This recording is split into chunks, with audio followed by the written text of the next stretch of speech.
Hello, everyone, and welcome to today's session on discussing the key points in our Finance Budget 2022. I welcome you all on behalf of the Indian Chamber of International Business and the Rotary Club of Mumbai. It's a pleasure today to be discussing the finance budget as it affects each and every individual from our country. And not only that, it also makes a lot of difference in the way we interact with the rest of the world. This is an opportunity for us to understand the nitty-gritties and the overview of what has been contained for the business community, for the other organizations, and how we change our day-to-day lives when it comes to the budget of India. The Indian Chamber of International Business has been working for the cause of the small and medium businesses for the last 17 years. It has been a pleasure to be interacting with most of the consulates, embassies, foreign missions of India, government organizations, state organizations, and working not only with trade and business, but also with aspects of culture, with exchanges, educational exchanges, research, innovation, and across the board. It's a pleasure to have with us today the team of the Kanu Doshi Group that will be analyzing the budget and the key points and discussing on the same. I would like to begin today's session with the national anthem.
Thank you, everyone.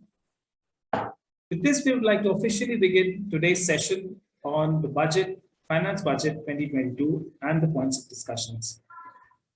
I would like to invite our guest of honor today, His Excellency Agus Sabtono, the Consul General of Indonesia in Mumbai.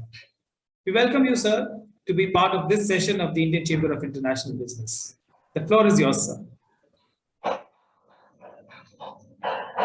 Thank you, Mr. Manfred Singh, President of the Indian Chamber of International Business, dear committee officials and members of ICIB. Do you hear my voice? Yes, sir, loud and clear. We can hear you, sir. We can hear you, sir. We can hear you, sir. Okay, continue. Namaste, selamat sore. Very good afternoon to you all. This afternoon, it is indeed a great honor for myself and for the Consulate General of the Republic of Indonesia in Mumbai to be amongst you all in today's meeting. May I share my presentation? Yes, sir, please go ahead. It's visible. Thus, I wish to extend my congratulations to you all, best wishes, that may the meeting could not only be a forum to discuss emerging issues related to post-budget analysis 2022, discussion on key provisions of finance budget focusing on augmentation of Indonesia-India trade, in addition to how the budget will support India-Indonesia target of $50 billion in bilateral trade over the next few years, 2025. But also to construct ideas and approach for a long-term mutual benefit for business relations, especially in trade and investment sector. I would like to share my confidence that this meeting will be a productive platform and opportunity to have first-hand information about the business, trade and investment opportunity that could be match between entities.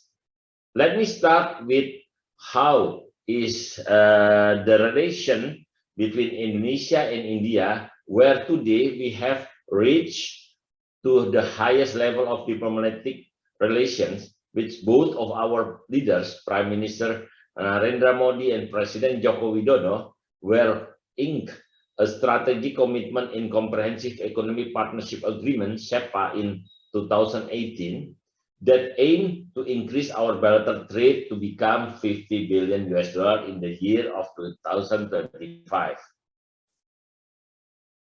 India and Indonesia have maintained a long history of trade relation. Since decades ago, according to the data from the Ministry of Trade, Republic of Indonesia, bilateral trade between Indonesia and India in 2020, January until November, reached 18,271 billion, increased around 29% even during the pandemic COVID-19, compared to 2020, that was only 14.1 billion $. Even though the balance of trade still surplus for Indonesia as much as 32.26% for 2021, it becomes better compared to 2020, around 46.8%, and 2019, around 46.5%.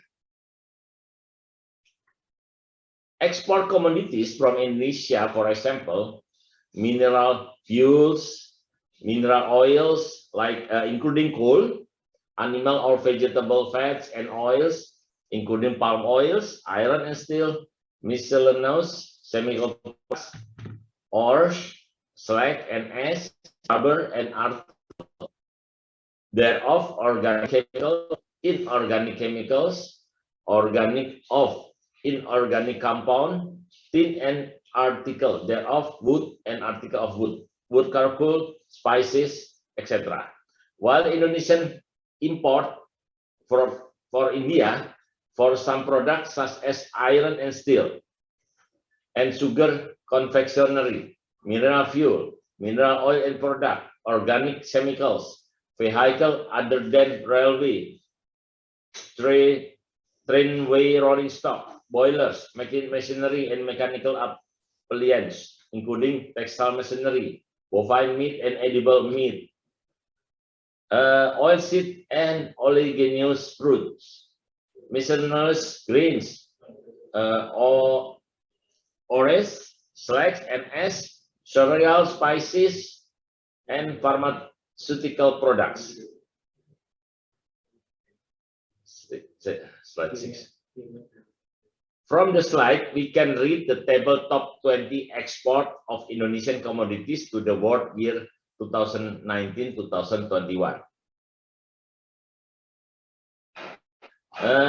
We can see furthermore the slide presented on the screen. You all can see how the statistic data show the progress of trade between Indonesia and India during 2019 until 2021.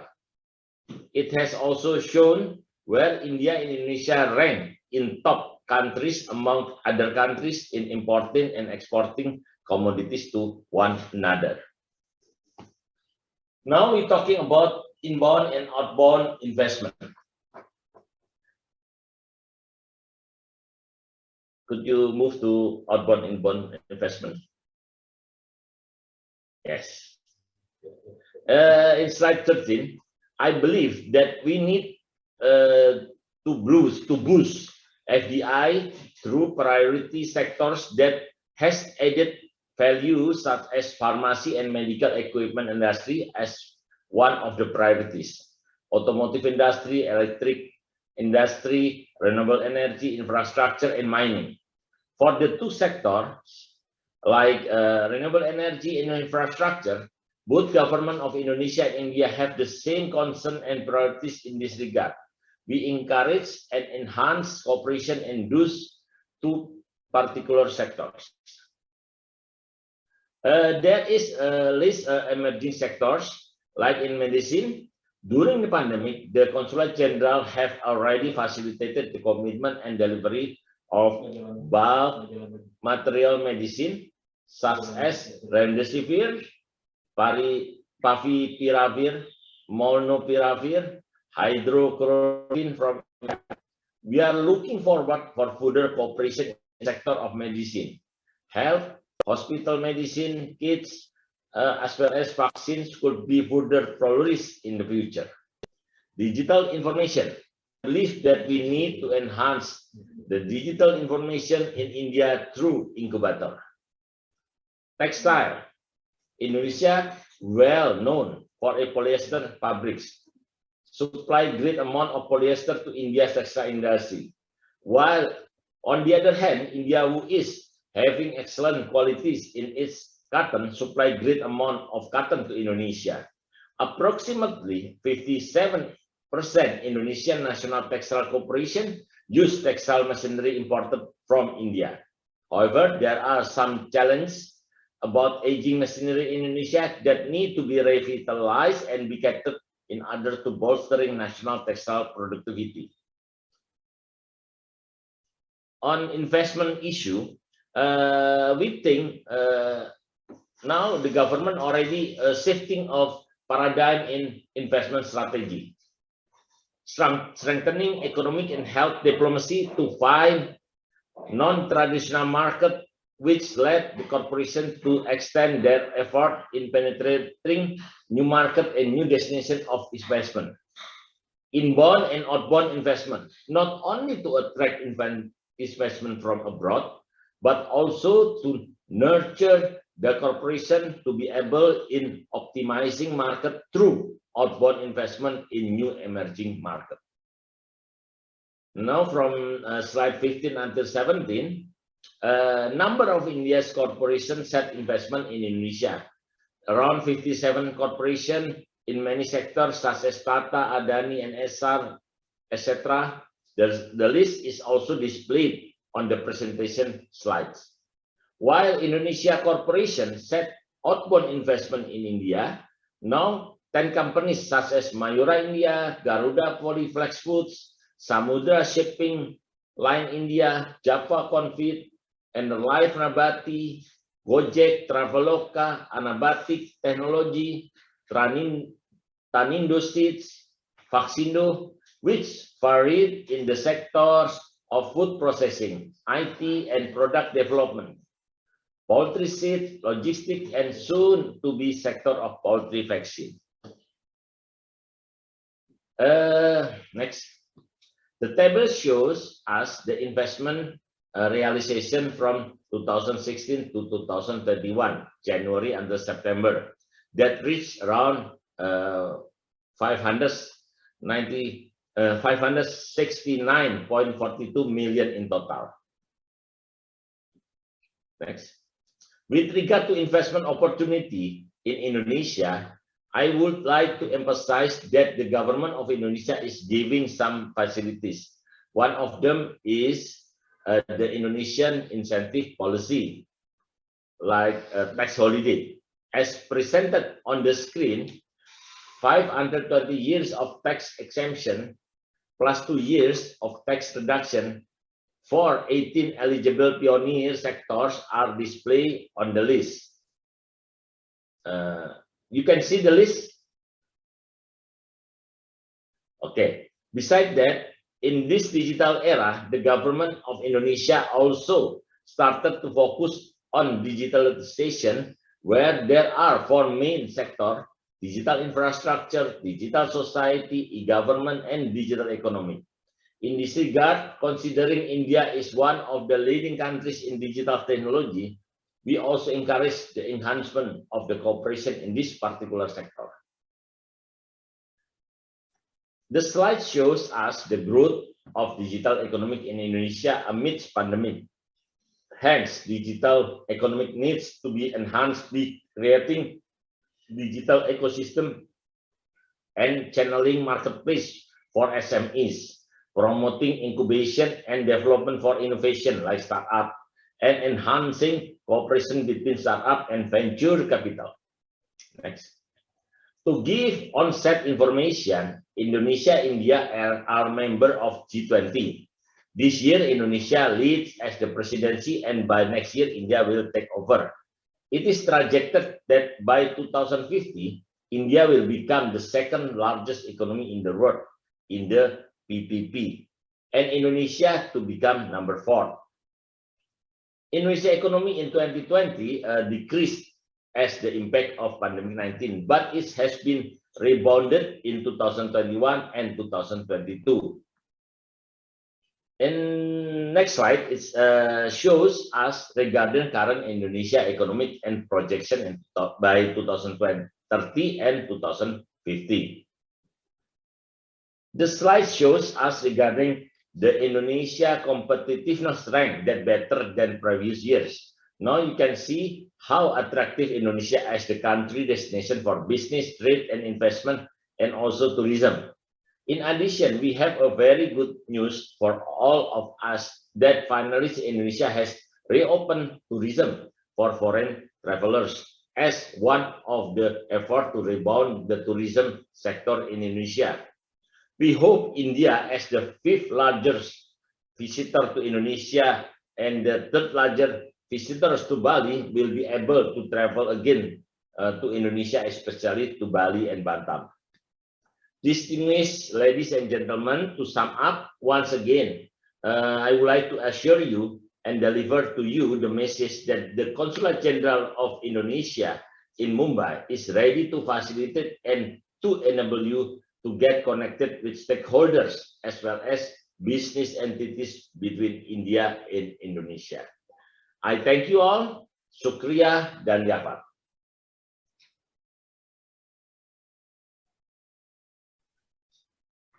Thank you, Your Excellency. Thank you so much for a detailed overview of Indonesia.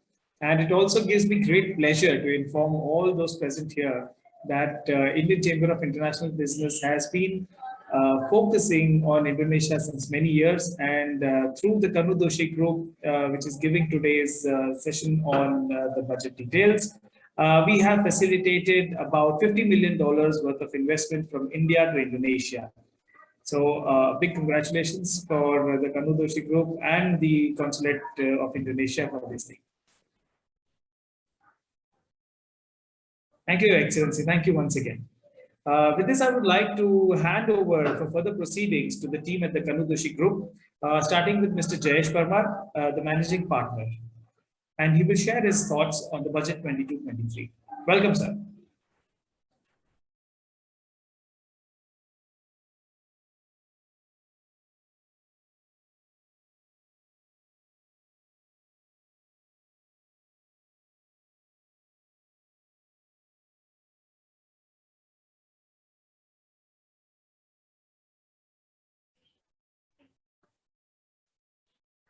Am I audible?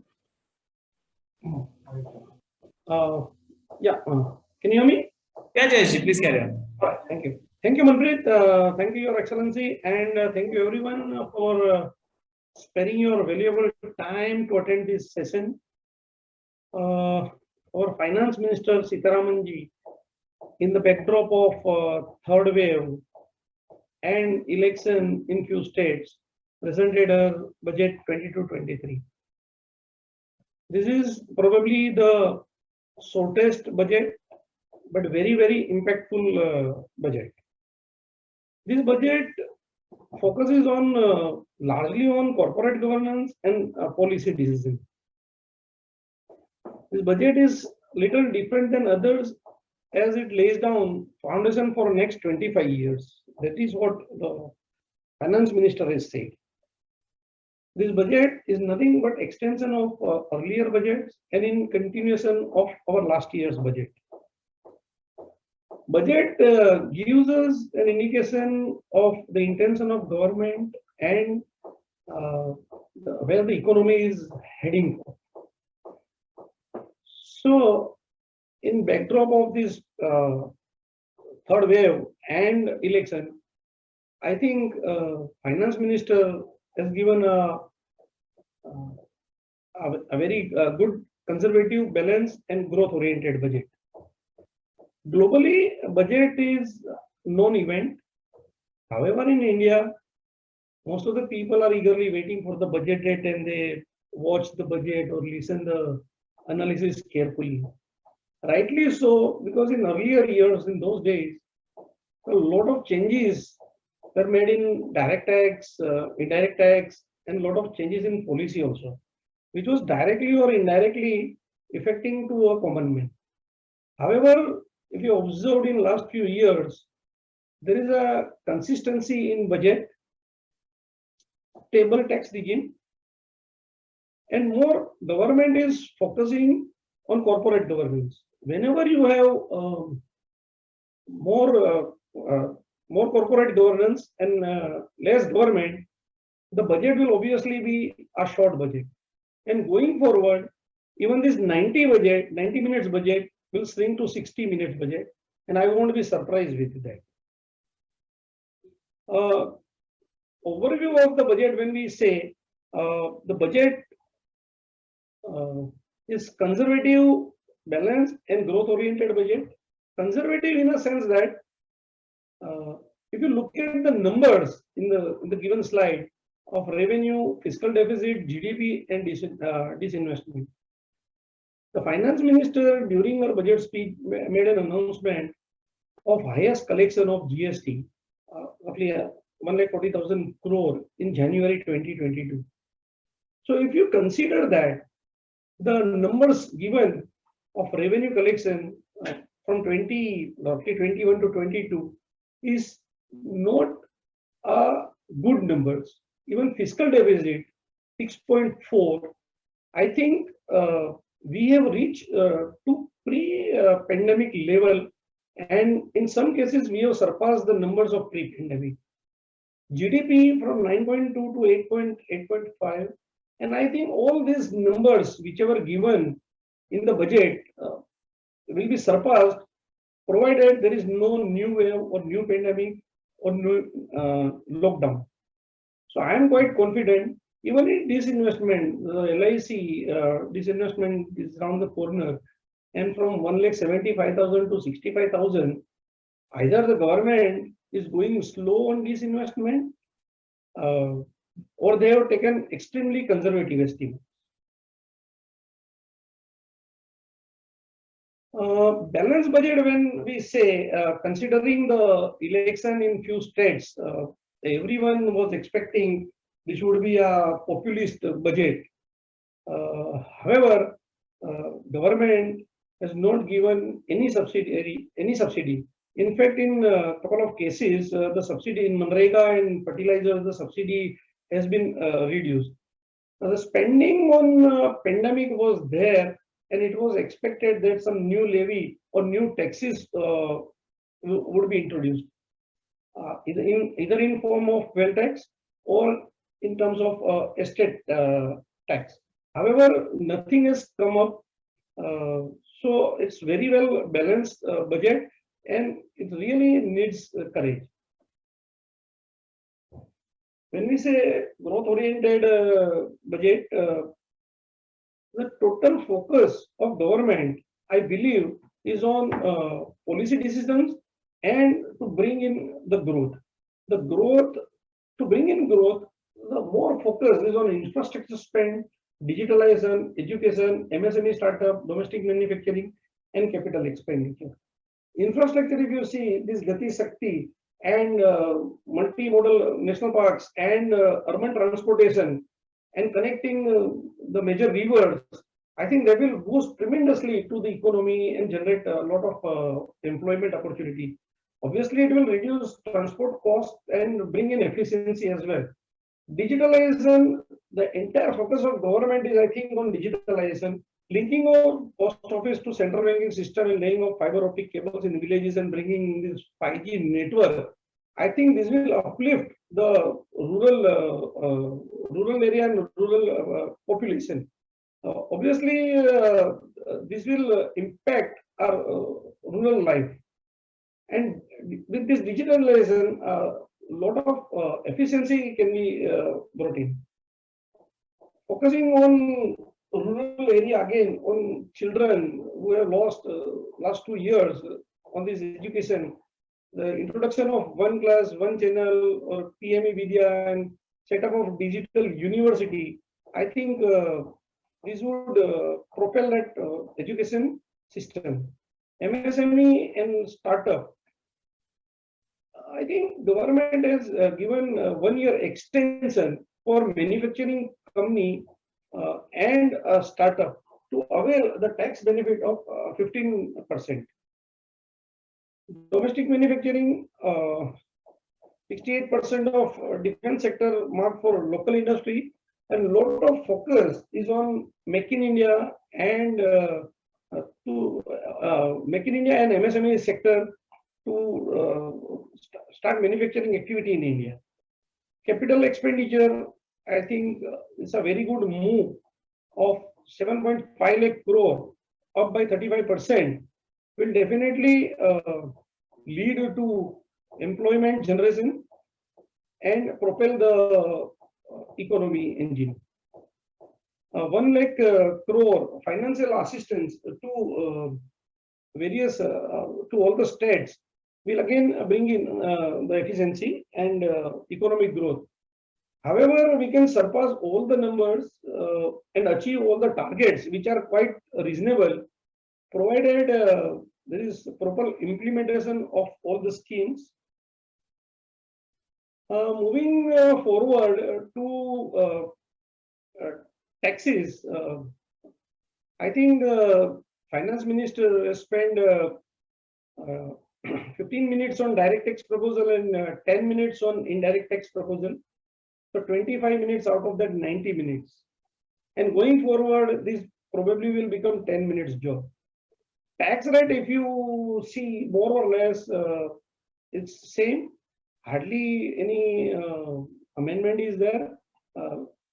Two amendments basically to reduce the surcharge, giving benefit to cooperative society and on long-term capital gain. Updated statement time limit is given of 2 years to correct the errors. Taxation of digital assets, and there are so many things there in the budget. Few were highlighted during the budget speech. The rest of the things in nitty-gritty would be taken care of by my other colleague Chintan Dedia.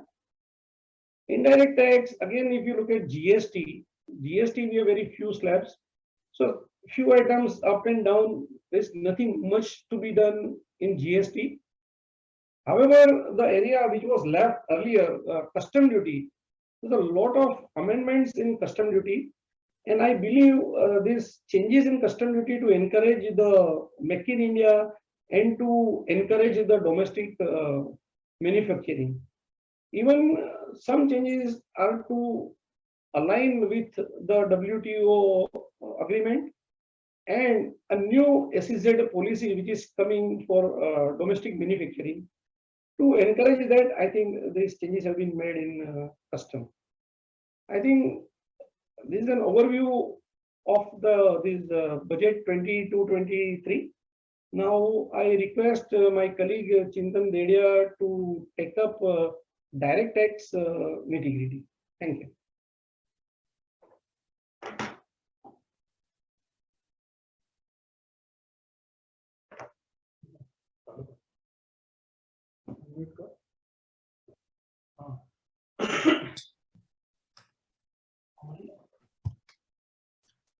Thank you, Jay sir. So good evening, everyone. So as rightly mentioned by Jay sir, this budget was very conservative and kind of a balanced budget. And with regards to taxation, government rightly opted for stable tax regime since it is a way to go forward. So not many changes were done, say, in personal taxations or any other taxation. If you go through the budget, very few changes were made. But I think let's start one by one. So firstly, we'll talk about some personal income tax, which is the area of interest for many. There was an exemption given for COVID-related medical expenditure So this was a very considerate step taken by government, whereby the amounts received from any person, not just the employer, towards the COVID-19 medical treatment for self and family is now exempt. So this is a retrospective amendment, and it will be applicable from financial year 2019 and 20.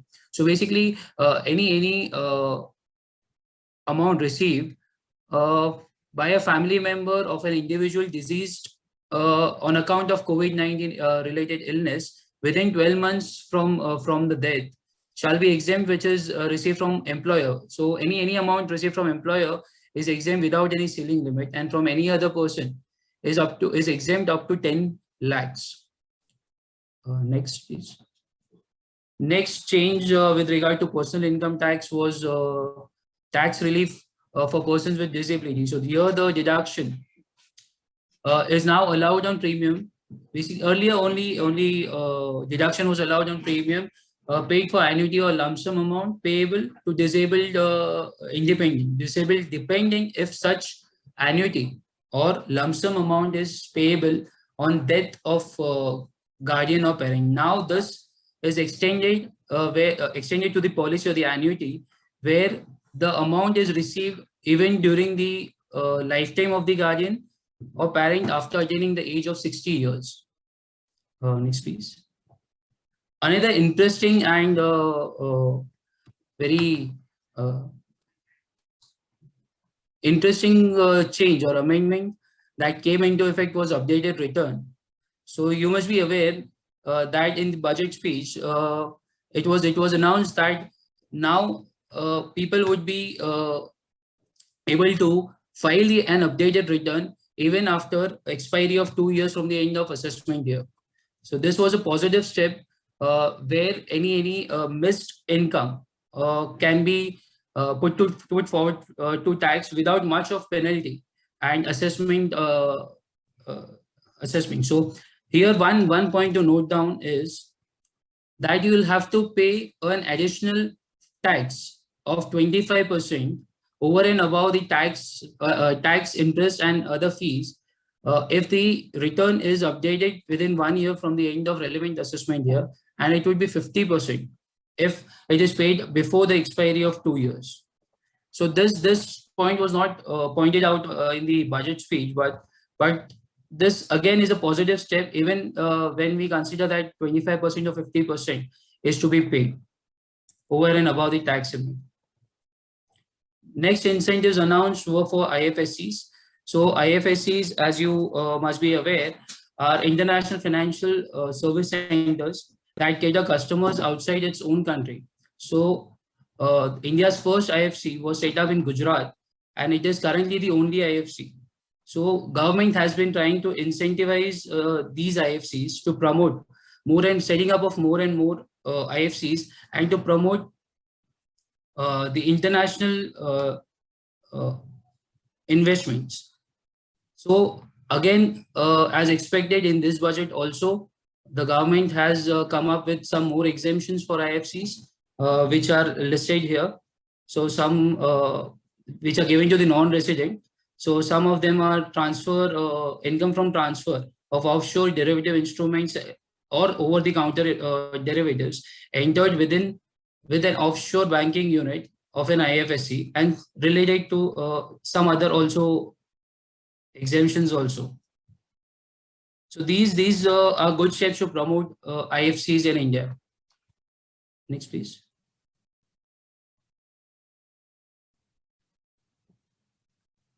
Another point that came up in budget and was expected also was cryptocurrency.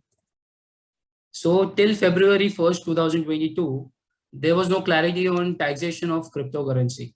Now the government has come up with a tax scheme to impose a tax of 30% on transfer of virtual digital assets. Now, what is virtual digital assets? Virtual digital assets are nothing, currently includes only cryptocurrencies and NFTs, that is non-fungible tokens. And the central government has been empowered to further extend the definition by notification. Here, the things to note are that even swapping between two virtual digital assets there would be an impact of tax of 30% flat. Also, only the cost of acquisition would be allowed as a deduction, and no other deduction would be allowed. Losses, again, losses on such transfer cannot be set off against any other income. And also, these losses cannot be carried forward to future years. Also, the gift of virtual digital assets will be transferred, will be considered as gift and will be taxable in the hands of the recipient. Also, addition to the tax rate on crypto, the government has come up with TDS provisions on crypto. So basically now there would be TDS rate of 1% applicable on transfer of cryptocurrencies. So this will be applicable only when recipient is resident in India. So basically when the money is received by a resident in India. So can you move on to the next, please? Other changes in terms of TDS was one interesting change was now TDS would be applicable on any benefit or perquisite paid to a resident arising from business or profession. So what used to happen is the recipient of such benefit or perquisite did not report this receipt in their return of income, and leading to furnishing of incorrect particulars of income. So to curb such practices, the government came up with this TDS provision whereby the peer or the person who is giving the benefit or perquisite will have to deduct 10% before giving that benefit or perquisite to a resident of India. Next section where change in TDS happened was section 194IA, that is tax on consideration. Tax on consideration for purchase of flat, purchase of a property, rather flat. So earlier 1% used to be deducted for any purchase price paid over and above 50 lakhs. So when it exceeds 50 lakhs, you have to deduct 1% on the consideration. So earlier only 1% was deducted on the consideration and the stamp duty value was totally ignored. So now the government has come up that the 1% has to be deducted not just on consideration, but consideration or stamp duty value, whichever is higher.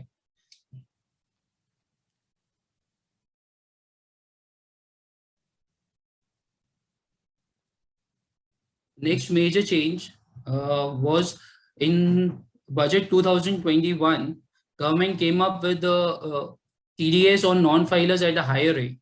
Now this idea, the definition of specified person has been amended to provide a specified person means excluding non-residents who do not have a PE in India, of course, who has not furnished income tax in the previous year as against the earlier requirements of 2 years. So earlier, basically, the specified person's definition was that they have not filed returns for last 2 years. Now the provisions have become stringent, and these 2 years have now been reduced to 1 year. So if a person has not filed its return of income for even 1 year, then they would be liable for a higher tax deduction.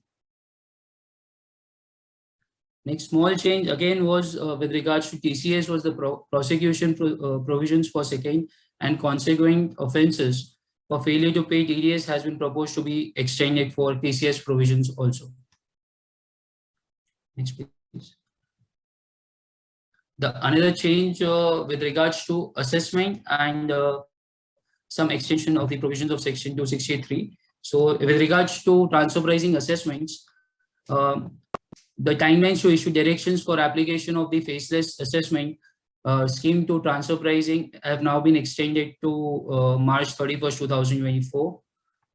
Also, the revision of transfer pricing orders, the provisions of section 263, which specifically provide for revision of transfer pricing orders. Next, please. Some procedural aspects.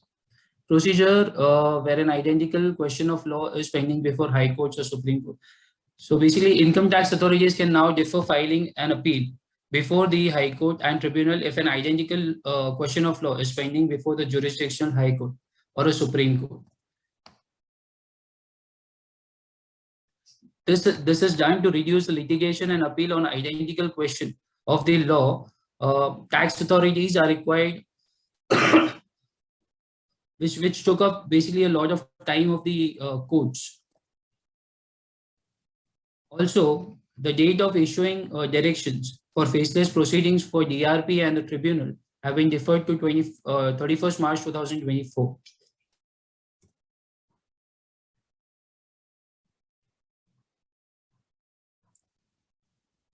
Next incentive that the government has extended is with regards to startups and manufacturing companies. With regards to startups, the government has the existing provisions of the section 80 IAC of the Act provide for a deduction of equal deduction of 100% of the business profits derived from an eligible business by an eligible startup for consecutive 3 years out of 10 years, beginning from the year of incorporation on fulfillment of certain conditions.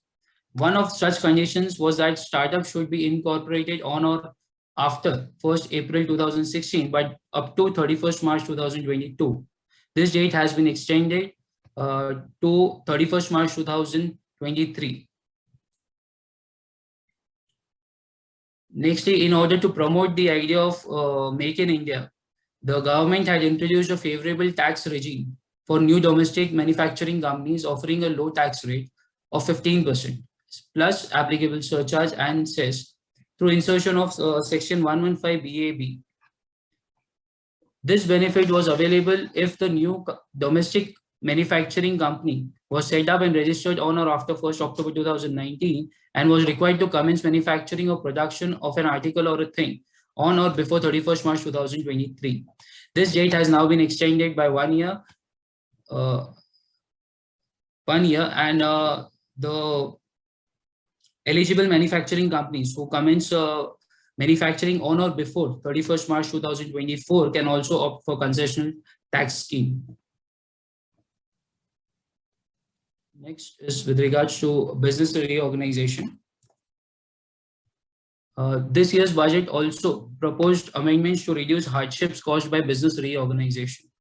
One of the many steps that have been taken by the government is that proceedings pending or completed on the procedure during the pendency of the application for the business reorganization deemed to be applicable to the successor.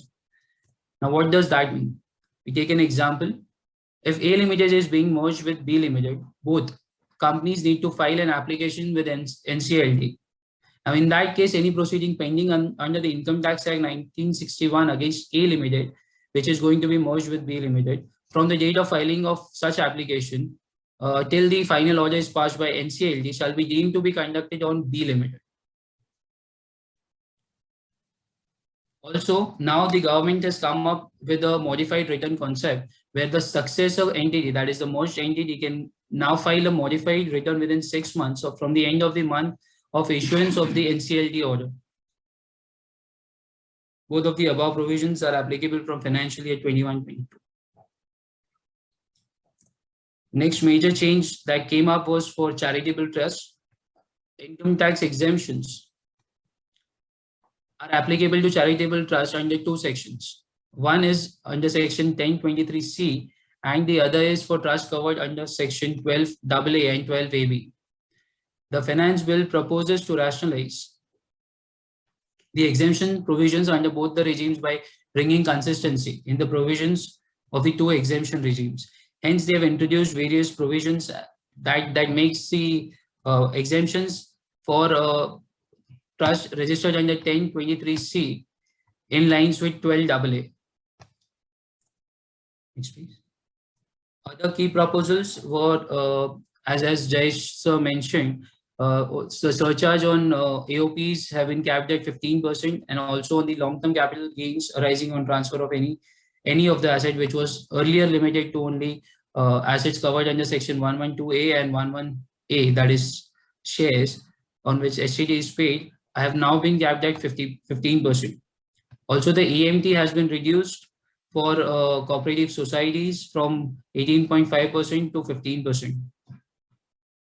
Some of the penalties for failures to answer sign penalties have been increased from 100 rupees per day to 500 rupees per day.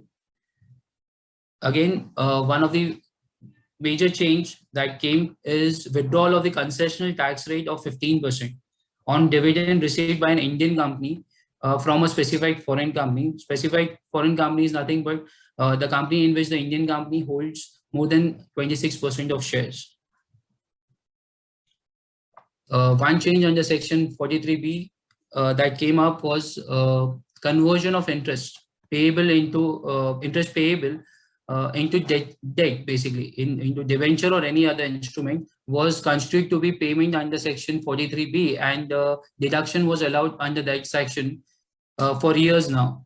But now the government had clarified that this conversion will not amount to payment of interest. Hence, it won't be allowed under section 43B.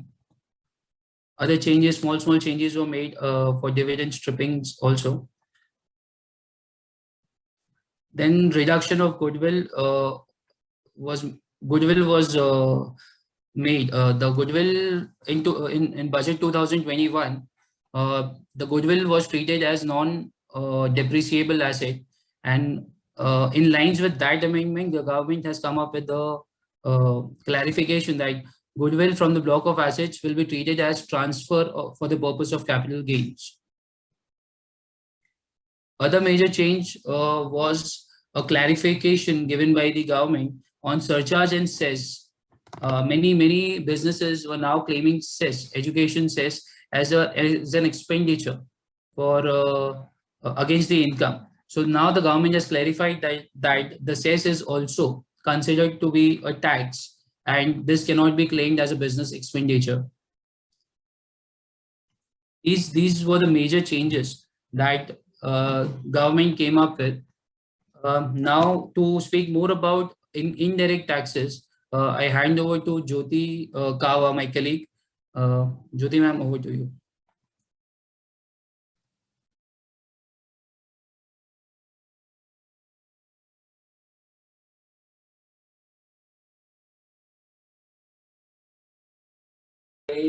Jyoti.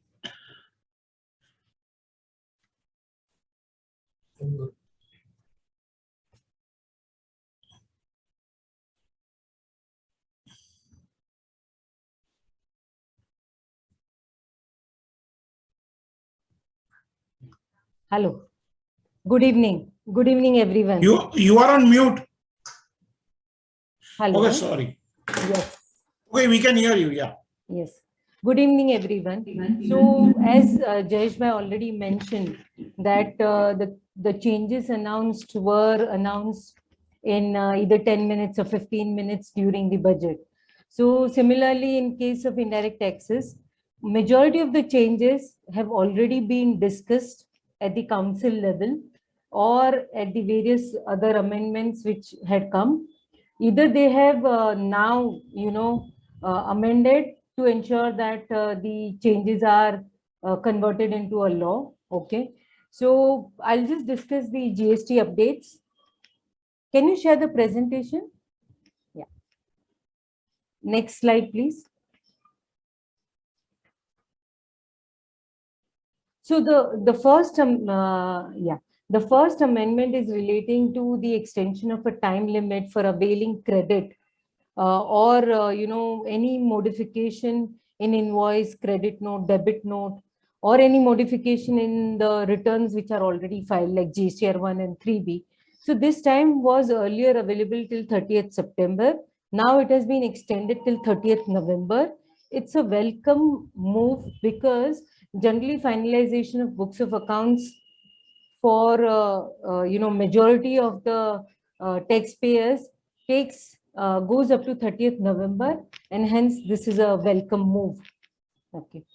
Further, now from 1st January, ITC can be claimed only as per GSTR 2B. So there have been various changes which has been made to ensure that this has been given an effect to. So they've deleted various sections like 42, 43, 43A to ensure that ITC can be claimed as appearing in GSTR 2B. Most important thing is earlier there was a provision relating to provisional availment of ITC, provisional availment of input tax credit. Now that has been omitted or removed, and we will be able to take ITC only as appearing in GSTR 2B. Similarly, there have been changes made relating to ensure that you can file your GSTR 3B only after you file your GSTR 1 for that month, and only after you have filed GSTR 3B for the previous period. Similarly, you can file GSTR 1 only if GSTR 1 of the previous period is filed. Now, further, the provisions relating to GSTR 2 and 3 are omitted across the Act, as now it is very clear that we will move ahead with GSTR 3B and GSTR 2B, unlike originally planned GSTR 2 and 3. One welcome move which has come up is like balance in cash ledger. Only IGST and CGST is allowed to transfer to any other GSTN under the same PAN. Okay, so if I've got a, I'm present in more than one state, and if I've got a cash ledger balance in a particular state, I can move it to the other state, only IGST and CGST. So this will really help in managing cash under the same PAN, of course, and utilizing if the funds are stuck at some state. Further, the scope of withholding of or recovery of refund is extended for all types of refund. So say like assume if I go ahead and apply for a refund of a balance in my electronic cash ledger, the jurisdiction officer has a right to withhold that refund if there are any any liability which is pending, or they foresee that there can be any liability. So this is a negative impact, and this will also harass taxpayers who have got balance in electronic cash ledger. Further, the interest rate, this was also announced in the council meeting earlier, that now the interest, you will be liable to pay an interest at the rate of 18% for wrong availment and utilization of ITC. So the most important thing to be noted, earlier this percentage was 24%, and now there is a clarification that not only the interest will not be liable on availment, it will be applicable on availment and utilization of ITC. Okay, so I think this is a very welcome move, that a lot of clarification has come. And moving ahead now, relating to the customs related update. Now, as Jayesh Bhai has already mentioned, throughout the indirect tax changes or sectoral changes, you'll see that there is one central theme, which is Make in India, and all other changes are revolving to those Make in India and ensuring that there is a support to that central theme. So various amendments have been done in customs. So first is there were a lot of litigation in the past years where the officers who have issued the notices, whether they are the proper officers or not. So now there is an amendment to change the definition of proper officer to ensure that we include all the officers of revenue intelligence, audit, preventive customs officer, and all the notices which are issued by them are valid notices. Okay. Now moving ahead to ensure that there's no the value of import which is declared is correct, and if there are any customs officer have believed that the value of import declared is not up to the mark, or they have reason to believe that, now they have come up saying that importers are liable to declare if they are planning to take any exemption. Okay, so they have to intimate the commissioner beforehand and follow a specified procedure. Similarly, they have to provide various informations relating to the goods imported, maintain records, file quarterly return, and this will definitely add a compliance burden on importer. However, government is committed to ensure that everything happens online, and all these forms and every information can flow online. There are various exemptions which has been removed on certain agriculture product, chemical, fabric, various medical devices, drugs, where government has believed that there is a sufficient domestic capacity exists. So import of such goods are discouraged, mainly to encourage domestic manufacturing and of course to support Make in India.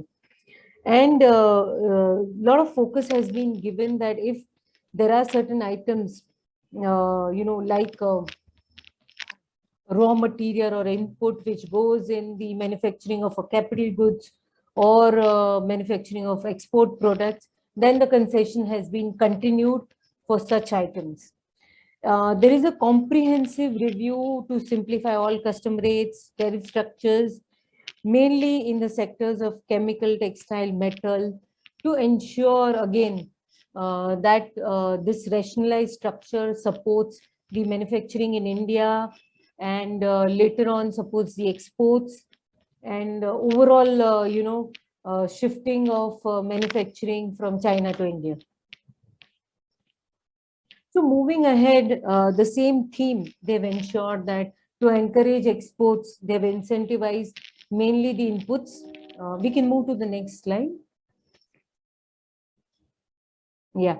So in exports, they have provided exemptions mainly for the items which are inputs, which will help the exporters to take such input and then do the further export.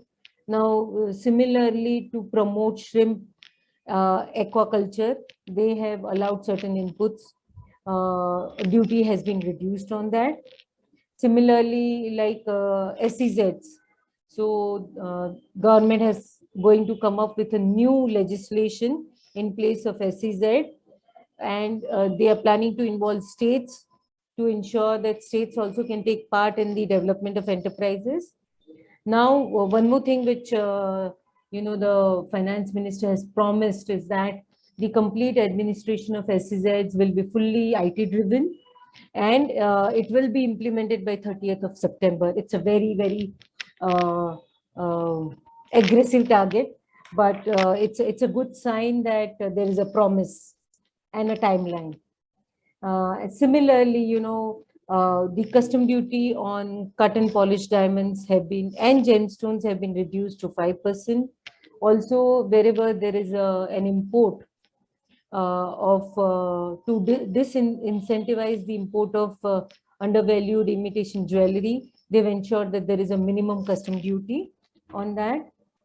On the same theme of Make in India, earlier the government has launched Project Import really to ensure that there is a capital goods manufacturing which is encouraged in India.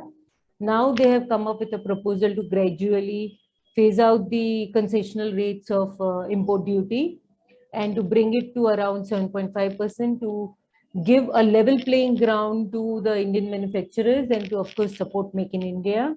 Okay. Now, they've been quite considerate that those machineries which are not manufactured in India or those inputs which are not available in India, on them the concessional rate of import duty continues.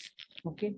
Now, similarly, they have calibrated the custom duty rates to provide a level playing ground and to encourage Indian or domestic manufacturing on electronic items like wearable and wearable devices, electronic smart meters, parts of mobile phones, so and so forth.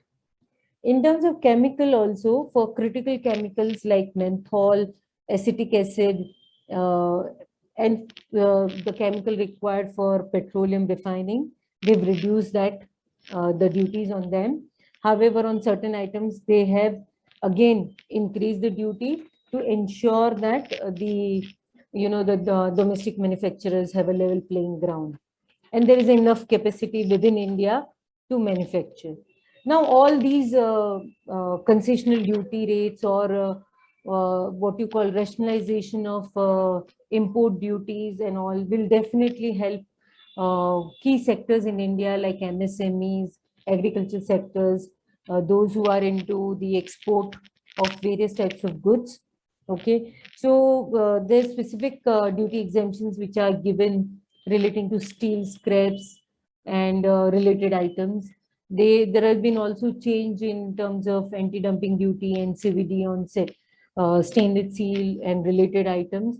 So all these changes will definitely help various sectors in India, and it will give them a level playing ground. And as this rationalization will make India a manufacturing hub. At the same time, it will definitely, ensure that we fulfill the various agreements done with the World Trade Organizations and so on. So it's a very welcome, what we call a move, because there's a lot of digitalization in the collection of tax or in the management of tax which government is promising, and there's a lot of rationalization and level playing ground which is provided to the Indian manufacturers and Indian industry. So I think that's all from my side. We can take any questions.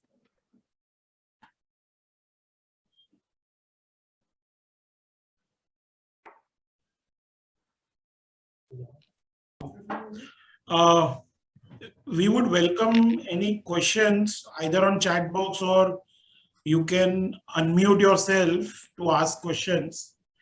We'll wait for 10-20 seconds. If you have any questions to be addressed on specifically taxation, any queries, the team can help you answer.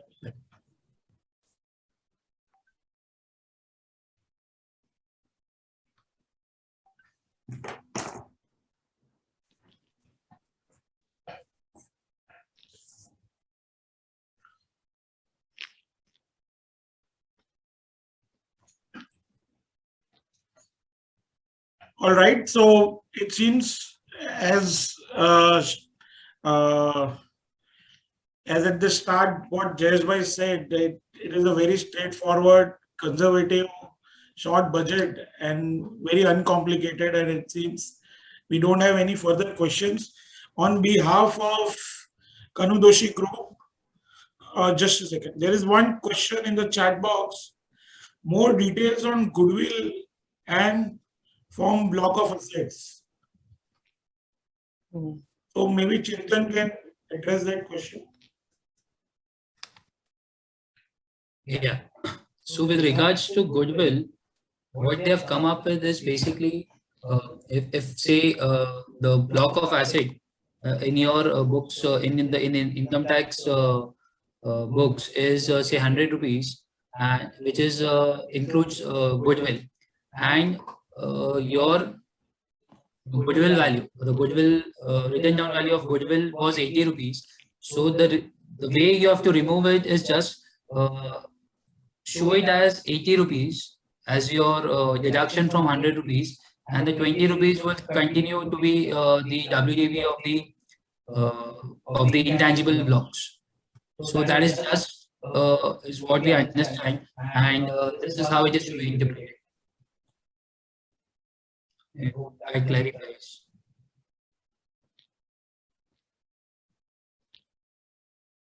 Okay. Hope that answers the question, Mr. Rakesh. Are there any further questions to that or anyone else?